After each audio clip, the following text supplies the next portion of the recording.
Three times, Chapter 11, Murder Weapon to Go. Within minutes, I was reduced to begging. But Miss Lana, I got to get to the crime scene, please. Sorry, sugar, she said, lining up the salt shakers. It's not safe for you to go out alone. She reached beneath the counter and dangled a gold shopping bag from her fingertips. I forgot this last night, she said, smiling. Go ahead, open it. If Miss Lana doesn't take me to Charleston with her, she always brings me something when she comes back. Is it a t-shirt from Rainbow Row? I asked, because my old one's down to the last sleeve, thanks to Miss Blalock's barbed wire fence. You tore it on Lucy's fence? She asked, opening the salt. Last March, remember? I said, steadying the salt shaker as she poured. Dale and me picked you some narcissus from under the sneaky old water tower of hers. You know that one? Squeak, squeak. That's right, she said absently. I remember. She glanced at the bag. Go ahead, open it. I can't wait to see your face. I tugged the bag's corner and the green scrapbook sprung across the counter. It's your autobiography, she said, flipping it open. I slapped it together in Charleston. This page is blank for your coming ashore announcement. You still have it, don't you? A girl should keep her publicity. I nodded and turned the page. This is the story of the Colonel's crash, and these articles are from the old Tupelo Times, the cafe's grand opening, our housewarming, your kindergarten graduation. Here's Cousin Gideon going to court. He's handsome, I said, even in handcuffs. And here's the Colonel. I leaned over the book. A young colonel sat at a table, camel-clad and scrawny. He bounced an unnaturally good-looking baby on his knees. Behind them, an open suitcase spewed baby things across the table. Is that the suitcase that started the rumors about Colonel's money? I asked. She laughed. I suppose so, she said. Mackin started that lie. There's no limit to what people say and what others will believe. She uncapped the pepper shakers. Who's this? I asked, peering at a photo of a thin-faced girl about my age. She stood barefoot in knee pants and trim white blouse, heat curls forming her solemn face. Miss Lana sneezed. That's me prior to blossoming, she said. I was just about your age. I turned the page, and these are my parents sitting in the shade of our oak tree. There's no telling how many Sunday afternoons we spent there. This was before we had air conditioning, 100 degrees and 103. Her quiet laugh sounded the way she looks without her makeup. All of us sitting and talking and moving in the sun. I studied her parents' faces, strong faces with eyes that peered straight into my heart. I wondered if my own people would look into my heart too. Your people have kind faces, I said. I wish I'd known them. I do too, sugar, she said. They would have loved you. She flipped the page, and here's where I discovered the drama club and came into my own. I was the girl in the first photo, only shinier, putting on makeup, standing in the spotlight, holding a bouquet of roses. Always remember Bill's advice, she said. Bill Watson? The hardware store? But the Colonel says he's an idiot. Bill Shakespeare, she said. All the world's a stage, sugar, so hop on up there. She glanced at the clock. My goodness, the lunch crowd will be here before we know it, and I still have to set the stage and change. I closed the scrapbook. Thanks for this, I love it. I said, I meant it too. I'll study it tonight. Right now I need to go to Mr. Jesse's, if you can handle lunch. She glanced up at the 7-up clock. I suppose I can, we're so slow. If I need some help, I can ask someone. But you are not to go out alone, though. I mean it. Be patient, she said. Someone will drop in for a glass of tea and offer you a ride. She glanced outside and I picked up a few order pads and hold my clues. Where on earth is our mid-morning crowd? Beats me, I said. Took about 15 minutes to find out. As I unloaded my bike from the back of Redneck Red's truck, I saw half the town milling up the top of Mr. Jesse's tree-lined drive. Hey, Skeeter.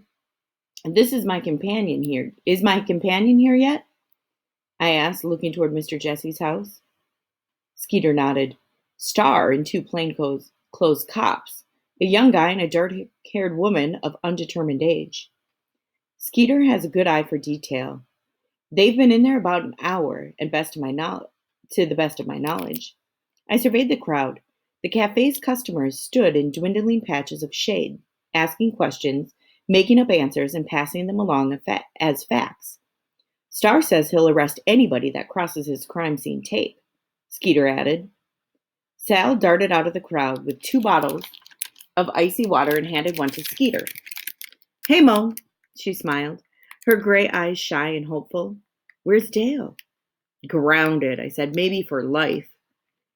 Maybe just as well, Skeeter said, cutting her eyes toward Attila and her mother, who had set up chairs by the crypt myrtle. Attila had crossed her arms and slouched in her chair, scowling. I zeroed in on Miss Simpson's pinch-faced, shrill beige as she closed her cooler. I don't care whether you want to or not, Anna, she was saying. Our family sings, and you will too. You just need to get over being self-conscious. I smiled at Attila, who turned an unflattering shade of red. I'll try, Mother, she said, her voice loud. At least I know who our family is and what we do. Her mother glanced at me and hid a smile. I hate Anna Celestine. Hey, Mo, Tess said, wandering up. Have you found Spritz yet? Because he's mostly an inside cat, and we got 80% chance of rain tonight. Plus, he's a very finicky eater. He only likes canned. We're on it, Tess, I said, but you're right. The first 24 hours are critical.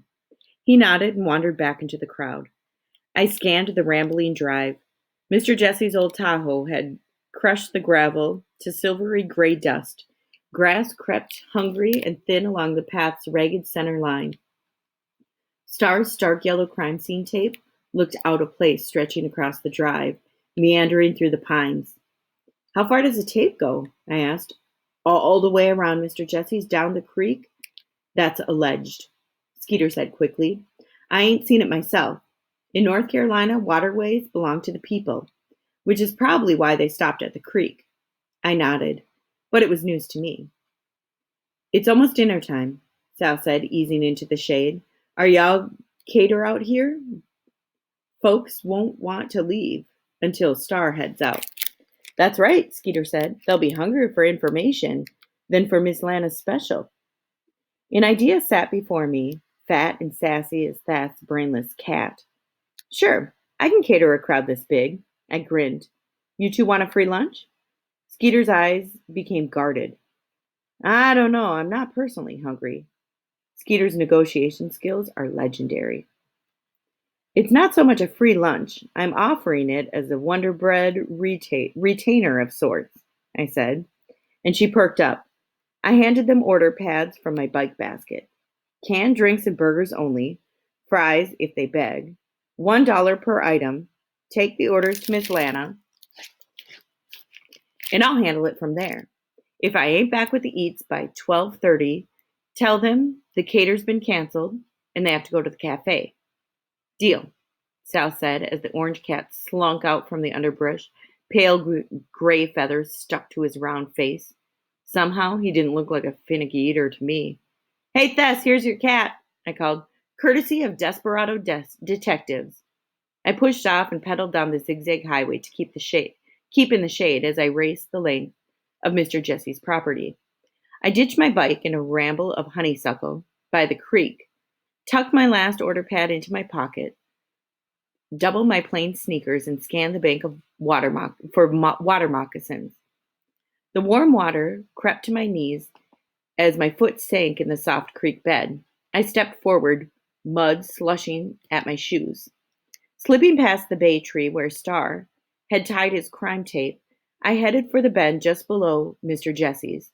I froze as Star's voice slid through the honeysuckle. Ben, try over here. I peered between Tupelo branches. Star's deputy stood in chest-deep water. Even in a wetsuit, he looked strong. I took out my pad. Deputy Ben, I wrote, "Mussels." Ben sloshed towards Star to the pier. "Water's awful mucky. But if the murder weapon's here, I'll find it." As he adjusted his mask and slipped beneath the water's dark surface, a woman stepped out of the shade, 30 yards downstream. "Hey," she shouted, "I got another set of footprints over here." "Good, Marla," Star called. "Which way are they headed?" I wrote, "Deputy Marla," loud. "Into the woods. Looks like they might be a boy's. Size 5, Nike sole." My head tilted. Dale's print. "Make a mold," Star shouted. "See where they lead." Ben surfaced. "More trash," he said, slinging an old reel up to the dock. "A couple more dives, and we'll trailer Jesse Tatum's boat," Star said. "It's going to rain, and I don't want to lose the blood evidence on the gurnals." "Blood evidence?" I eased forward, bending a branch out of the way. "Narrow your search.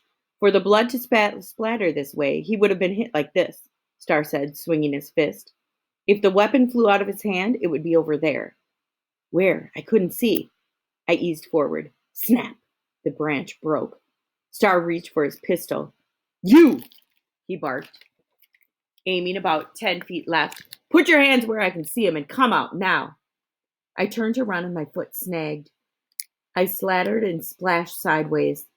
Out the corner of my eye, I saw Star adjust his aim. "Don't shoot!" I screamed.